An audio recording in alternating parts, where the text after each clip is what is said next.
Welcome to another episode of the Wednesday Conversation. I'm Dusty White. I'm here with Pastor Bob Thune. We're at Coram Church.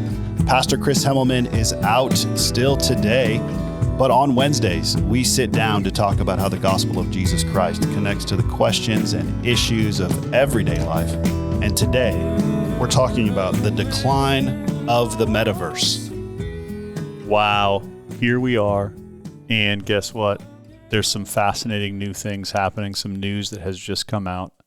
So before we get there, I want to take you back to episode 366 of the Wednesday Conversation podcast. This is 2021, and here we are. I'm going to play you a little clip of a conversation we had in an episode called Meta Church.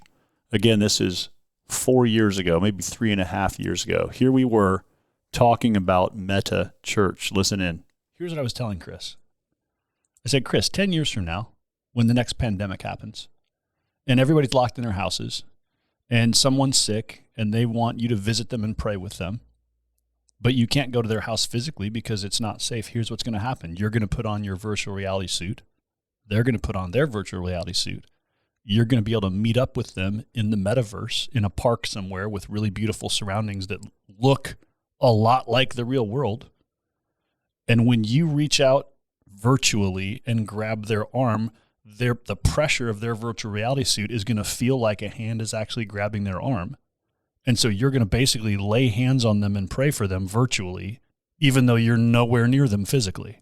That's the kind of thing that's going to be happening.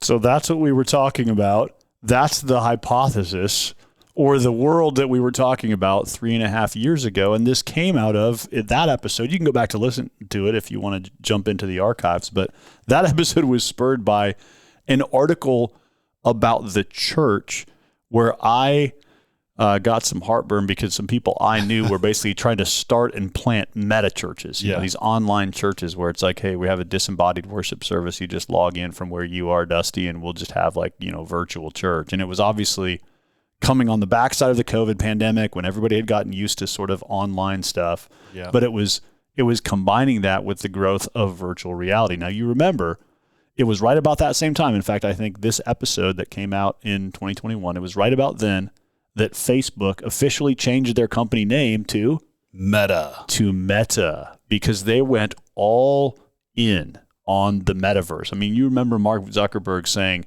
this is going to change our world. This is the future. And it hasn't even been 4 years. No. And I want to read to you now, listener, from the March 2025 issue of World Magazine, an article by Elizabeth Russell. The title of the article is A Dose of Reality. Tech companies and consumers are souring on virtual interaction. All right, here's the article.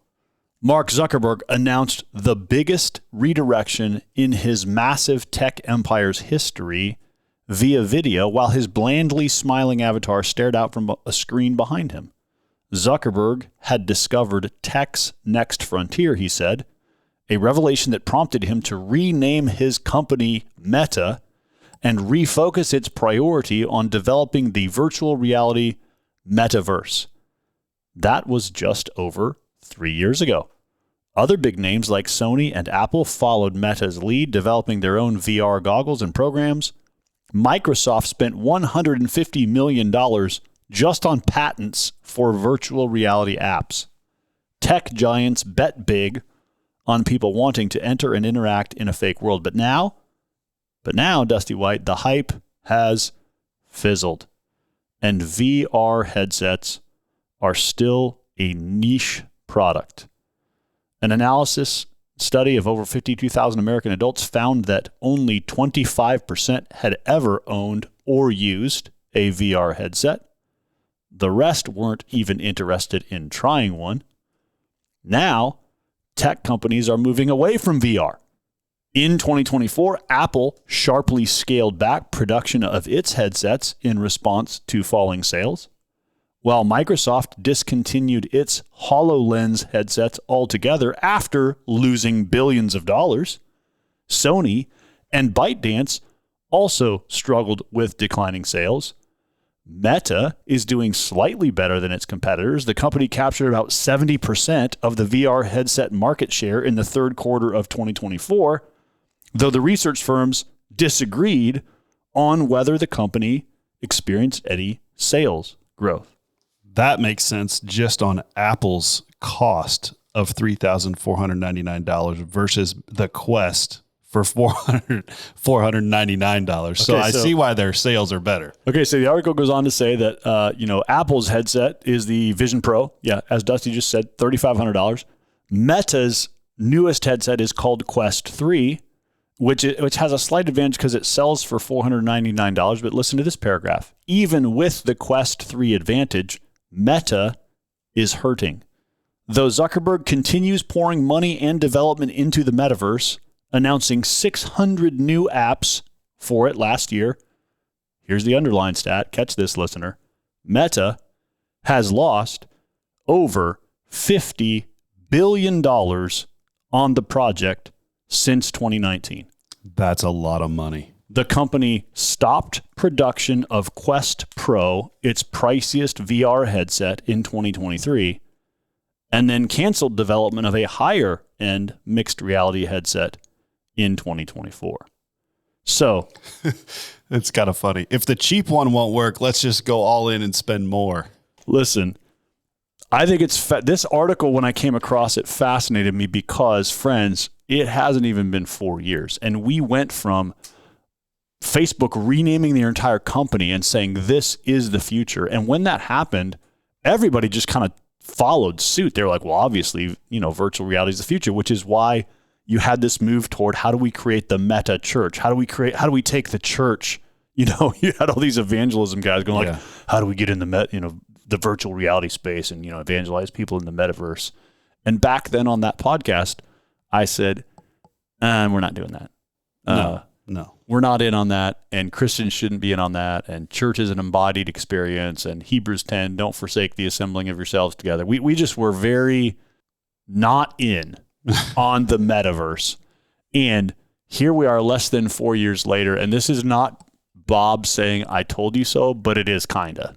Because I'm saying, hey, not only does the metaverse not really exist, Meta is losing billions of dollars trying to build it. Yeah, and apparently you're not just saying that, but apparently everybody else is saying, hey, this is not what I want. Praise the Lord. A win for physical reality over virtual reality. Yeah. Nobody really wants a fake world. It's interesting that the VR stuff is popular still among gamers only. Yeah. It feels like is kind of what the article says. And even then, gamers who are all in on gaming don't like it because it's too glitchy. Yeah. And then the rest just aren't even interested. And that's like me. I'm like, yep, I'm in that sentence. I just don't care. I've never been intrigued enough for Zuckerberg to make any cash, basically. Here is what I want to celebrate and what I want Christians to celebrate about this article that Meta has lost $50 billion on its VR bet over the last 5 years. Listen, this is a win for physical reality. And what it says is human beings actually like embodiedness. And I think if there's one thing, what's funny is, as I said in the beginning of this podcast, on the backside of COVID, we all got used to Zoom school and Zoom meetings and work from home and, virtual church. And everybody kind of went into this like online world because we kind of had to for a few months. Mm-hmm. And what companies bet on is, hey, now that that's normal for everybody, like VR is where things are going. And actually what you see is we got enough of that to realize like, yeah, that's not a replacement for an actual face-to-face relationship. Like I'd rather just go outside to a real park or, shake a hand with a real person instead of like doing it virtually with my VR headset. That's just not the same experience. And I am so thankful that natural revelation, natural law is winning. Human beings actually like being together with one another in real space. Yeah, I think the society has basically concluded if I'm going to try to develop something healthy, it's going to need to be with another human being. And we would say the scriptures had that idea a long time ago. Exactly. And I just want to say, and again, this, we'll be listening to this podcast in 4 years from now and saying, was Bob right or wrong back in 2025? But I just want to say, I think the same thing's going to happen with AI. I think you're hearing the same hype about AI right now that you were about virtual reality, which is like, this is the future. Everything's going this way. It's going to change our lives. And I think it'll change some things, but it's not going to do nearly what the tech world wants us to think. Because remember, the tech world is an enterprise. And in order for them to make money on their ideas, they have to get you to buy into the fact that, for Meta to make money on VR headsets, they need you to buy one. And so they got to convince you that VR is amazing and you should go get a headset right now and pay $500 for it so you can live in this world. And of course, there's going to be a ton of hype pushing that narrative to market those products to you.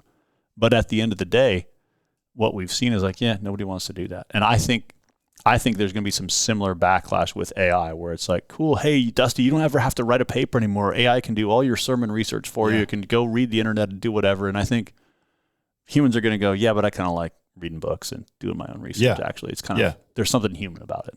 Yeah, something tactile about it. Yeah, I don't want to just shortcut my entire life. Yeah, I know that at our school, teachers right now are battling AI, because and so we have one teacher who's just gone back to just books and pencils and paper. Oh, yes. Because he's just like, hey, this is what we're doing because AI is wrecking my class. So now you guys are all going to write a paper right here with a pen.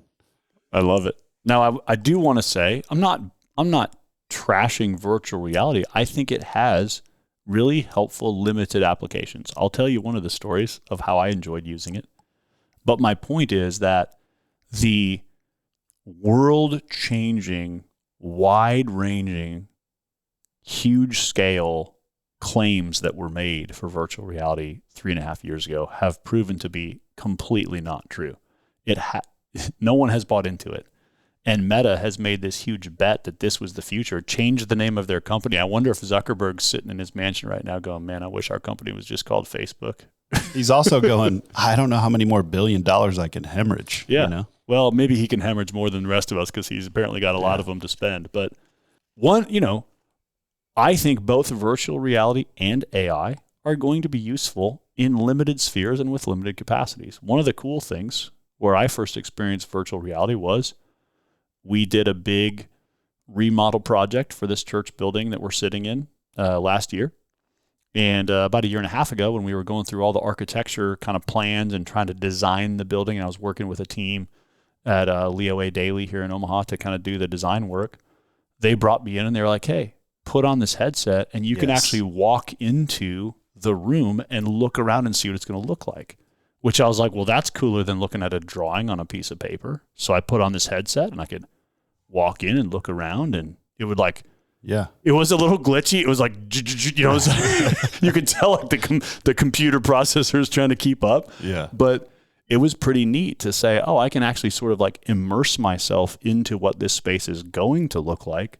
And then I could say to them, hey, I actually don't like how that carpet color looks. Let's talk about that a little bit. And the lighting looks great. You actually could get a feel for really what it was going to be like. And I think there will be situations like that where VR headsets continue to be great. They're going to be great for some people. Yeah. But you're not going to be wearing one to preach, and you and I aren't going to be wearing virtual reality suits to go to, fake pastoral visits. That's just that's not the future. Well, and also apparently, if you want the Apple VR headset, you're going to have to be pretty upper class. The thing I was going to say there is, it's, and she nods to this in the article that, there could be some really good things medically that come about because of this. I was also thinking about like the early days of flight simulators, like I'm sure that there's going to be some benefit in the flying world, the aviation industry, because of VR. I'm sure that they're using it or could benefit from these kinds of things. Bob, do you think Zuckerberg, this is just like a curious question. We've talked about how Steve Jobs with the iPhone, well, when cell phones came out, we had them, but we never had the iPhone, right? Like we had cell phones. You could call a person just like you could from a landline. It was amazing. It was crazy. But then, we've talked about how Steve Jobs told society what they wanted by handing them the iPhone. Do you think Zuckerberg was just trying to do a similar thing? I imagine so, yeah. With the metaverse? Yeah.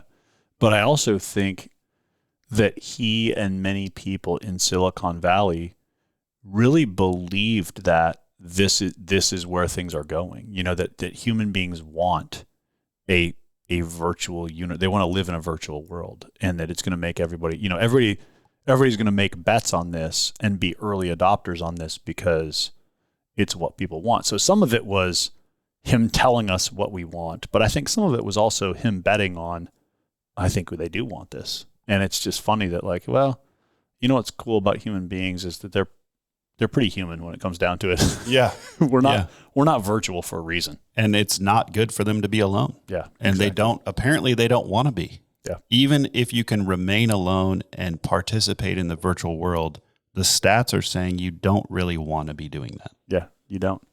And it's interesting. This maps onto the podcast we did a few months ago about the loneliness epidemic, and the research that's been done on that Americans are spending more time alone. And so I just think the average person, if you're asking, what do I want to do with my free time?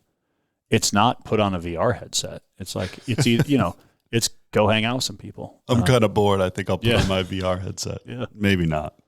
So I think this is good news for the church. And I guess part of why we wanted to do this as a topic is just because we had done the Metaverse, the Meta Church topic 3.5 years ago. And just to say, hey, actually, some of the things we were skeptical about in that podcast have proven true. Church hasn't gone into the metaverse. And honestly, the quote unquote, church pioneers who were trying to plant meta churches kind of look goofy now, because that's not what people are doing. And as Dusty said a minute ago, because we live in God's world and we're made in God's image, and anyone who reads the Bible and meditates on what it says could have told you, yeah, I don't think human beings are going to sign up for an entirely virtual world. There's something about that doesn't match who we are and how God has meant us to interact in the world. Our existence is bodily, embodied, and physical, and that's what we need in order to flourish and thrive. I think it's also important to note that even though we were talking here in kind of celebratory ways that, VR is declining, I do think it's important to realize that while that could be true statistically, just the whole online everything and the stimulation, that's what I was thinking about with VR, was just like how stimulating it is. There's a kid in our neighborhood, and I was driving by, and I just saw this kid like flailing all over, like picture windows, like big windows, and we're friends with them. And so me and a couple of kids, there's 2 kids in my truck, I can't remember which ones, and we're driving by, and this kid is just like kind of flailing all over. I was like, what's he doing, And they're like, oh, he's got his VR headset on. And I was like, well, that's crazy. Like, he's flying all over his room. And his room is just like right next to the road, in our neighborhood. So it's kind of funny, and I thought like, well, that's interesting too. Like what he's like, the world he's living in is stimulating him in such a way that is also not real, obviously, because it's virtual real. And that is definitely shaping the type of person he's becoming and how other human beings are going to be interacting with him in a real world kind of way. And so anyway, I guess this is just a word of like, too much stimulation in an electronic way is never going to be a good thing for us, in the long run. It'll be very interesting to see how all of this plays out when you're interacting with these people. You're reminding me, it's March Madness, but I think it was last year in March Madness, there was a commercial that was like a guy wearing a VR headset and like smashing a hole in his TV or something. Because it was just like, people just do weird stuff and they start flailing around and then they're breaking stuff in their house. And it was sort of like the advertising world's way of saying, this VR thing isn't everything it's cracked up to be. It kind of makes people do weird stuff. Yeah, it's not going to be great. It's not going to be great. The same way the phone has shaped us. Apparently VR is not going to shape us that way because people just aren't buying in as much. But this phone has shaped us. VR is going to shape us the way that we are able to interact. Yeah, it's interesting stuff. Well, I want to encourage you, listener, with this reminder. You are a embodied creature living in a physical universe that God has made. And though software and technology gives us some cool opportunities, and we shouldn't be scared of embracing some of those. Your calling in the world is to live a flesh and blood existence for the glory of God, interacting with your fellow human beings.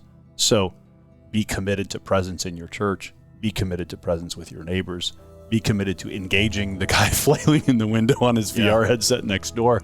Go have a conversation with him, because in real flesh and blood existence is where we experience the deepest and truest aspects of our humanity. And we want to continue to embrace that and lean into that for the glory of God. The goal of this podcast is to equip our own church for discipleship and mission. So if you're a Christian or a church leader in a different context, thanks for listening in.